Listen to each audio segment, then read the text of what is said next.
A no ser que seas un deportista de alto rendimiento como Usain Bolt o un maratoniano flipado como David Goggins, el límite a la hora de hacer actividad física no es mental, sino físico. Y el sistema que se encarga de pararte los pies para que no te mueras es el sistema cardiorrespiratorio. El sistema cardiorrespiratorio se compone del sistema cardiovascular y del sistema respiratorio, el corazón y los pulmones. La unión de estos dos elementos en un mismo sistema hace que podamos hacer las actividades físicas mucho más fácilmente, mucho más amenas y, por sobre todo, que duren más tiempo. El sistema cardiorrespiratorio tiene una función bastante simple, que es distribuir el oxígeno alrededor de tu cuerpo, mandándoselo a los órganos que lo necesiten o a los músculos que no lo necesiten para hacer la actividad física que estés haciendo. A la hora de hablar de actividades físicas, normalmente las dividimos en dos tipos, según la cantidad de oxígeno que gastemos al día. Está primero las actividades anaeróbicas, las cuales son actividades normalmente intensas, como un sprint de 100 metros, combate de boxeo, en el que básicamente nuestro cuerpo no puede sustentar tanta necesidad de oxígeno que tenemos, nos falta oxígeno, por eso es anaeróbico. Y luego está el aeróbico. El aeróbico es aquellos deportes de resistencia, como puede ser la mayoría de deportes de pelota, como puede ser el fútbol, el baloncesto, correr una maratón. En ese tipo de actividades toma un gran papel el VO2 máximo. El VO2 máximo es la capacidad máxima que tiene nuestro cuerpo de retener, crear y utilizar el oxígeno que tenemos en nuestro cuerpo a través de los músculos y órganos. Entonces, cuanto mayor sea nuestro VO2 máximo, mayor resistencia aeróbica vamos a tener en deportes o en actividades de estilo. Entonces, el VO2 máximo es bastante importante a la hora de hablar de nuestro rendimiento final en una actividad que trata principalmente sobre resistencia. Tener una buena capacidad de VO2 máximo se considera algo bastante bueno para la salud.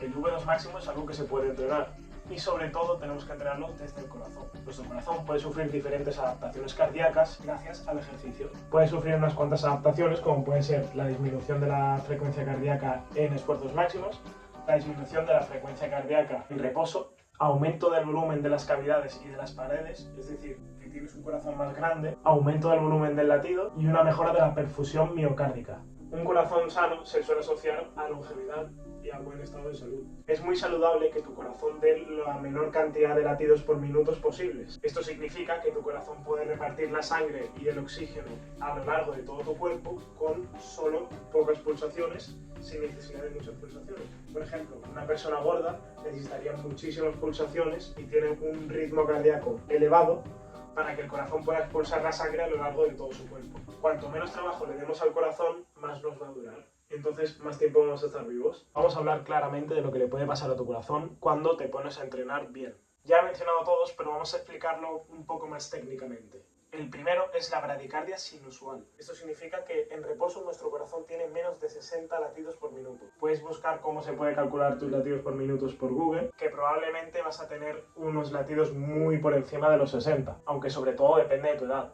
La bradicardia suele aparecer en atletas después de estar 2 semanas entrenando o más tiempo. Los deportes de resistencia nos dan otra ventaja en el corazón, la cual es el aumento del volumen de las cavidades. Lógicamente, donde se llena la sangre para que luego el corazón la expanda por todo el cuerpo. Cuanto más sea el volumen de las cavidades, más sangre puede esparcir el corazón a lo largo de tu cuerpo. Esto se suele ver en los deportes de resistencia, no tanto en el entrenamiento de fuerza. Esta última adaptación también permite otra, que es el aumento del volumen del latido, que eso ocurre porque el aumento del volumen de las cavidades también implica que el volumen diastólico también sea mayor. Esta es el aumento de la densidad capilar, también conocido como angiogénesis. Esto permite que la sangre fluya mejor y sobre todo que las cantidades de oxígeno sean mayores cuando llegan al corazón para que los músculos del corazón tengan más oxígeno y puedan funcionar mejor. La angiogénesis no solo ocurre a nivel central, como en el corazón, también tiene adaptaciones vasculares. Entonces la angiogénesis también es una adaptación vascular. Las adaptaciones vasculares son muy simples. La angiogénesis, el aumento del diámetro, una mayor densidad capilar y el aumento de los vasos, no solo ocurre a nivel del corazón, sino que aumenta también la densidad capilar pulmonar y la de los músculos. Es decir, que básicamente estamos haciendo que nuestro cuerpo pueda almacenar más sangre con oxígeno, más sangre con energía que vamos a utilizar en la actividad física en todas las partes de nuestro cuerpo que necesitamos. Entonces es como si estuviéramos haciendo un almacén más grande. Por último, en cuanto a las adaptaciones pulmonares, las adaptaciones en la ventilación, tenemos que hacer ejercicio, mejorar nuestro VO2 máximo, el cual ya hemos dicho que es un signo de salud. Pero no solo eso, sino que encima se ha demostrado que tener un VO2 máximo sano hace que tengas un mayor rendimiento en actividades aeróbicas. Pero es que encima también se está viendo que tiene beneficio en actividades submáximas, es decir, de intensidad algo media. Algo así como quizá un partido de tenis. Pero ¿cómo funcionaba exactamente todo eso de los umbrales? En plan, todo eso de anaeróbico, aeróbico, ejercicio de intensidad alta, media, ¿cómo funciona exactamente? Bueno, pues te presento los umbrales. Los umbrales son puntos donde nuestro cuerpo cambia de fuente de energía para que podamos seguir haciendo nuestro ejercicio físico. Principalmente se dividen en los dos mencionados anteriormente, el aeróbico y el anaeróbico. El umbral aeróbico es aquel más leve, por así decirlo. Es, por ejemplo, hacer una actividad física en la que, por ejemplo, estás corriendo y estás hablando, ¿no? Como los vídeos de David Goggins, por ejemplo. En esta, nuestro cuerpo usa las fuentes de oxígeno y también usa grasas y carbohidratos. Entonces todavía le queda bastante que utilizar y por eso son los ejercicios con mayor duración. Luego, el umbral anaeróbico se divide en dos, el láctico y el aláctico. El láctico significa que no tiene lactato y el láctico que tiene lactato. El umbral anaeróbico aláctico es aquel en el que el cuerpo usa como principal fuente de energía los hidratos de carbono. Toda esa glucosa, todo el arroz, todo el espagueti, y empieza a depender menos del oxígeno porque la mayoría de reservas de oxígeno ya te las estás gastando. Un ejercicio como este puede ser un partido de pádel o de tenis en el que es cierto que la intensidad es muy alta cuando estás jugando, pero suele haber mucho descanso entre ellos. Y el último umbral es el anaeróbico láctico.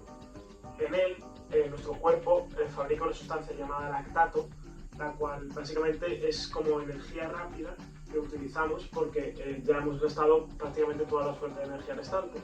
Oxígeno tenemos muy poco, hidratos de carbono también poco, grasas también, y en este caso se puede empezar a tirar incluso de proteínas. Puedes llegar a perder músculo por hacer ejercicios de alta intensidad y no estar bien suplementado en cuanto a fuentes de energía. Es el lactato el que hace que paremos. Cuando se acumula muchísimo lactato es cuando aparece la fatiga y nos obliga a parar un deporte de alta intensidad, como puede ser, por ejemplo, un combate de boxeo.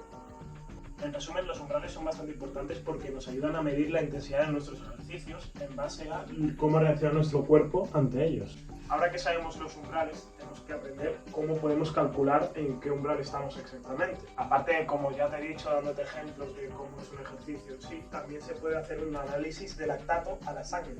Aproximadamente el primer umbral aparece alrededor de 2 milimoles de lactato y el segundo umbral aparece a partir de 4 milimoles de lactato. En resumen, los umbrales nos sirven mucho para adaptar nuestros entrenamientos, crear nuestros entrenamientos y saber qué beneficios vamos a tener de ellos. Así que ese aprendizaje que te llevas de hoy, dame apoyo si puedes y nos vemos en los próximos vídeos.